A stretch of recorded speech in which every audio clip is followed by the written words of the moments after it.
Hello everyone and welcome back to the online video lecture of Class 8 History. This is Kavita and I hope you people are good and safe at home. So dear students, in our previous video lecture, we have covered some parts of a chapter, the Revolt of 1857, which is also known as the Rebellion of 1857 or the Sepoy Mutiny. So in this video lecture, we are going to cover the rest part of the same chapter, that was the Revolt of 1857. The topics which we covered in our previous video was the uprising causes of the revolt. That was the political factors, the economic factors, the social factors, the religious factors, and also we have studied about the immediate cause of the revolt. So, in this video lecture, we are going to cover the places where the event took place, the suppression of the revolt, the impact of the revolt, and the failure of the revolt. So, just keep watching the video and stay tuned. So, let's learn about the places that where these revolts took place and when. Following Mangal Pandey's execution, 85 soldiers of the 3rd Bengal Light Cavalry Regiment, which was stationed at Meerut, also refused to touch the cartridges. They were then sentenced to 10 years of imprisonment on 9th May 1857.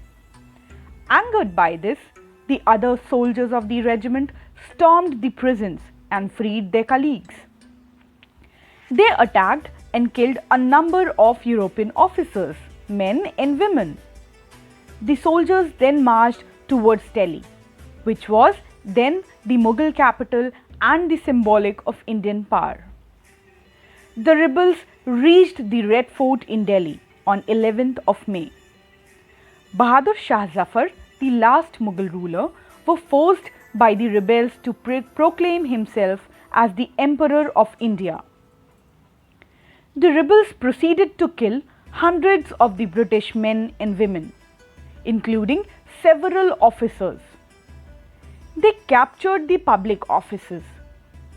The real command was in the hands of General Bhakt Khan, who headed the revolt at Bareilly and brought his troops to Delhi. News of the events at Meerut and Delhi was slow to reach the authorities at Calcutta, and it was only in June that the news reached England. In the meantime, the revolt spread rapidly to centers like Kanpur, Awadh, Bareilly and Jhansi, among others. At Kanpur, the leaders of the revolt was Nana Sahib, who was declared the Peshwa. He was assisted by Tatya Tope. The events at Kanpur proved decisive in the course of the revolt. Nana Sahib gathered soldiers and expelled the British garrison from Kanpur. He declared himself the governor under the Emperor Bahadur Shah Zafar. The British were unprepared for the siege of the Kanpur and agreed to surrender after 3 weeks. Nana Sahib in turn agreed to provide a safe passage to the Europeans to Allahabad, now known as Prayagraj. There is a lot of controversies about the events which took place on the banks of the Ganga river on 27th June, when British women and children were leaving Kanpur for Allahabad. 40 boats were carrying the British community to Allahabad. However, these boats were fired upon as they were leaving. British women, children and soldiers on the boats were massacred by the Nana Sahib's troop. This led to widespread anti-India sentiments in Britain. No one is actually sure as to who ordered the firing. And then Lucknow was the capital of Awadh during that time. The British annexed Awadh even when it had signed the subsidiary alliance in 1801. They also treated the royal family of Nawab. An ill treatment was done with the royal family of the Nawabs. The annexation of Awadh had not only angered the sepoys who hailed from there but also displaced talukdars, the landed aristocracy, and put many people out of work. The revolt here was led by Begum Hazrat Mahal. She was joined by the talukdars, the peasants, and the disbanded soldiers of the old Awadh army. Henry Lawrence, then the British commissioner in Lucknow, fortified his residency to provide shelter to the British forces, men and women, and the children too. The sepoys led to seize the residency building for 8 months. The Britishers managed to hold off the rebels, even though they suffered casualties due to violence and sickness. Henry Lawrence himself was killed in the fighting. In spite of their best efforts, the rebels were unable to dislodge the British. This proved to be a decisive factor in the outcome of the revolt. I hope till here everyone is clear. Now coming to the Jhansi. The leader of the movement in Jhansi was the young Rani Lakshmi Bai, and I am sure that everyone is aware with this name.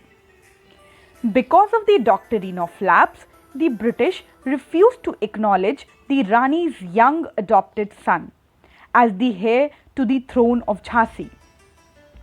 This made her decide to join the rebels. By June 1857, the company had lost control over most of Jhansi. However, by 1858, the company troops led by Sir Hugh Rose managed to reach Jhansi. Rani Lakshmi Bai fled with the rebels and joined Tatya Tope at Kalpi. They marched to Gwalior for another confrontation with the British. Rani Lakshmi Bai was then killed in the battlefield in the final battle of Gwalior. Tatya Tope and his followers carried on guerrilla warfare against the company troops, and for some time before he was captured and executed by the British. So these were the places, these were the main centers of the revolt. But the uprising also spread to other areas, such as Ara in Bihar. Here in Bihar, the rebel was led by Kunwar Singh. The rebels destroyed the indigo factories, which were hated a symbol of British rule. Kunwar Singh died of war wounds in 1858. Sepoys in Bareilly were led by Khan Bahadur Khan, a pensioner of the British government. I hope you people are very much clear till here, and as these centers were the most important centers of the revolt, which took place at Meerut, Delhi, Kanpur, Lucknow, Jhansi and other areas like Ara. Now coming to the next topic, that is suppression of the revolt. The serious nature of the revolt came as a shock to the British. Their efforts to regain control over their territories were led by their best commanders, such as Henry Havelock, James Outram, Colin Campbell, Hugh Ross and John Lawrence. They inflicted great cruelties on common people in the villages and towns. Public hangings, executions and massacres were resorted to. Both the sides committed atrocities against each other. By the end of the 1857, the company slowly started regaining lost territories, and by 1858, the revolt was crushed.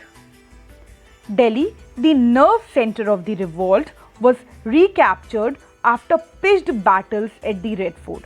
Please mark the line that Delhi was the nerve center of the revolt, which was recaptured after pitched battles at the Red Fort, Kashmiri Gate and Chandni Chowk.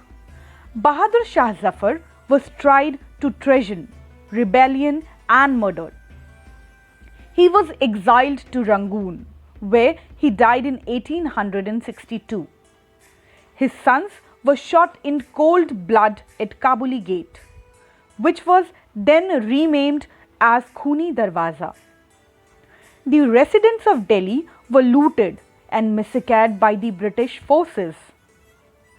Then Nana Sahib was defeated at Kanpur but managed to escape to Nepal, whereas Begum Hazrat Mahal of Awadh also escaped after the British recaptured Lucknow. Other major leaders died in the battlefield. Other regions controlled by the company, the presidencies of the Bengal, Bombay and Madras, did not witness the same turbulence as the rest of the country. In Punjab, there were incidents of mutiny in Firozpur and the areas of Jhelum. Again in September 1858, Ray Ahmed Nawaz Khan Kharal, the leader of Khurral tribe, led a rebellion in Neeli Bar district in Punjab. When he was killed, the movement was led by Meher Behwal Fatiana until the rebels were overcome by the British. Again, Rani Avantibai Lodhi led an army of 4,000 against the British, though initially successful at Kheri. She was ultimately defeated and preferred to take her own life than surrender. The sentiments back home in Britain was one of revenge, and the government encouraged harsh treatment of the rebels. By July 1858, order had been restored, the British authority, and was re-established. This was the suppression of the revolt. Coming to the failure of this revolt. Why this revolt failed? Though the revolt sparked off a great deal of emotion in the people of the country, in the end it was crushed quite easily. Historians believe that the revolt failed due to the following reasons, and the reasons was the revolt was confined to only a few areas. It did not spread to all parts of the countries. Bengal, Assam, Odisha, Rajasthan, parts of Punjab and South India remained untouched by the revolt. This was believed to be the first cause of failure of this revolt because it did not spread to all the parts of a country, whereas some parts were totally untouched by the revolt. The revolt did not get support from all sections of society. Yes, many princely groups such as the chiefs of Nabha, Patiala, Karnal and Jind, the Holkars and the Sindhyas, as well as the Rajput ruler, remained loyal to the British. The intellectual class did not participate or sympathize with the rebels. The rebels were poorly organized and did not have plans to replace the British institutions of the government. The absence of unifying ideology also did not help their cause. Scholars have pointed out that in contrast to British leadership, the rebels did not have a strong leadership to fall back on. The rebels had several dynamic and brave personalities, such as Rani Lakshmibai, Nana Sahib and Bhakt Khan. But they did not have experienced leaders for a prolonged contest. Bahadur Shah Zafar was an uninspiring and reluctant leader. The lack of modern weapons and technology also harmed the rebels' cause. Compared to the guns and cannons available to the British troops, the rebels had to make do with swords, spears and pikes. At the same time, there was a military reorganization where the ratio of British to Indian soldiers was increased. Unlike the rebels, the British had access to good communication system like the railways and the telegraph, which was one of the major cause of the failure of this revolt. So I hope the failure causes of this revolt is being clear to everyone out here. Now, naming the revolt, why it has been a debate. The revolt of 1857 and 58 continues to generate a debate and a controversy in terms of its character and scope. British writings in the aftermath of 1857 called it the Sepoy Mutiny, attributed to Enfield rifle. This implied that the revolt was confined only to the Indian soldiers. However, Indian historians have gathered evidence to show that the uprising was much more widespread and powerful. Some feel that the appropriate name for the events of 1857 is the First War of Indian Independence, as it was the first widespread uprising against the British rule. So, coming to the last topic of this chapter, that is the impact of the revolt. What was the result? What was the outcome of this revolt that we get from the uprising causes? The revolt saw the end of the company rule in India, which was very good at that time and is actually the main outcome of this revolt, because the revolt saw the end of the company rule in India through the Government of India Act 1858. India now came under the direct rule of the British Crown. The India Office was created to handle the governance and the administration of the country. The head of this department was the Secretary of the State, who was also entrusted with the formulation of policies for India. The Governor General was henceforth to be called the Viceroy and was responsible for the implementation of the policies formulated by the India Office. After the transfer of the governing of India to the Crown, Queen Victoria issued a proclamation detailing the principles under which she intended to administer the country. It promised religious tolerance and non-interference in the ancient India, customs and traditions. The rights of the Indian rulers were recognized. They were assured that it would be no more annexation of their lands. The military reorganization was arranged to the end of the dominance in the Bengal army. The ratio of the British officers to Indian soldiers were increased. The armory remained in the hands of the English alone. Now, resistance to the British continued through the localized revolts in the 19th century. The revolt of 1857 continued to inspire the imagination of the people and made them long for liberation from foreign rule. It paved the way for the rise of nationalism in India. I hope it is clear to everyone. I hope that you all have enjoyed the session. This chapter taught us many things, that how to develop a sense of patriotism and loyalty towards our motherland. A good citizen always love, respect and care, and also safeguard in the interest of a country. So with this, keep watching the videos, keep learning, and all the best. Thank you for watching.